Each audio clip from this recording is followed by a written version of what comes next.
जाथाय जानाय माने सार जोंथ' मा बुंबावगोन पुलिसा फैबाय जोंखौ साइड जा होनबाय आरो 10:30सोआव फैनानै ओमफ्राय जों जेब्ला साइड जादों होमबानो बिसोरो माब्रै बिदि घटना खालामखो जों मिथिया आरो सरकारा इसिबां पावारफुल बे पावारफुल सरकारिया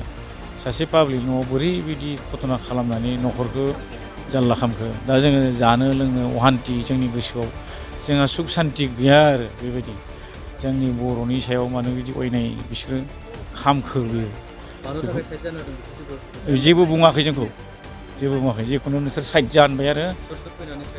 पुलिसानो फैदों आरो डाइरेक्ट पुलिसानो साइड जाहोखांनायनि बेसेबां गोबावनि उनाव जाखो 5-10 मिनिटसो जागोनदां आरो जोंसो मिथिला आरो बेबायदि जोंखौ साइड जा होनना बुङो आरो पुलिसा बेयावनो जों सिनायबो मोना गावलायनायखौबो नुवा जों माने रायजोआ ज' जानायाव थैनायखौसो जों नुदों आरो जों जेबो मिथिया आरो जों जेबो मिथिस्राया आरो इसिबां पावार सरकारा आखायाव दङ आरो बे पाब्लिक न'आव मानो बिदि खालामखोथाय बिदिथ' खालामथारनाङा मिथिया जोङो जेबो मिथिस्राया दा जोंनि साय गिनाङा होनना बुंदों आरो जोंखौ गिनाङा नोंसोर गिनाङा होनबाय थादों आरो दा जोंनि न'आवसो नोंसोर मानो बिदि खालामखो सार होनना बुंदोंमोन औ बिसोरो नोंसोरो जेबो गिनाङा जों सिखाव मोनदों जों सिखाव गावदों होनना बुंदों आरो बिसोर बिदिसो बुंदों आरो बेयावसो जोब्बाय आरो गामिनियाबो मिथियालै उनाव ज' ज'सो फैदों अयनाय खालामलांदों आरो बिसोर जोंनि न'फ्राव सरकारा जे इसिबां पावार दङ बे मालायनि न'आव मानो बे खालामनांगौ बे बहुत आसरित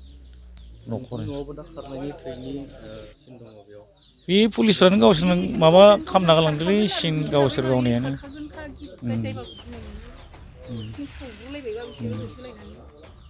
बेबायदि आरो बेसेनो